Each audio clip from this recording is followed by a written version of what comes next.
Hi everyone, welcome back to another video from Crypto Basics.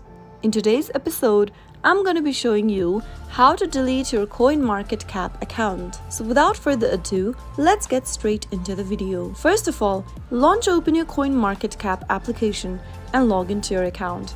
Once you're signed in, from the main homepage, tap on your profile picture at the top right-hand corner. In the expanded menu, tap on Settings and scroll all the way down under Security and Privacy. You will be able to see the Delete Account option. Simply tap on it and then tap on this little square box to acknowledge that you would like to delete your account, and all the personal data, watchlist, CoinMarketCap diamonds will also be deleted and cannot be recovered in the account once the account is deleted. Tap on this little square box and then tap on Confirm. Now, if enabled two-factor authentication, you will need to verify your authentication code as well. Open up your authenticator application from your app drawer. Go ahead and find the CoinMarketCap unique code and tap on it to copy it. Paste it in the verification code text box and tap Next in order to schedule your account to deletion.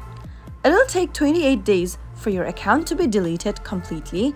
So once you've done this, your account will now be deleted successfully. So that is how easily it can be done. If you found the video to be helpful, go ahead and give us a thumbs up. Don't forget to subscribe to our channel by hitting the subscribe button. Also press on the bell icon so that you'll never miss another upcoming upload from us. I will see you again in the next video. Goodbye till then.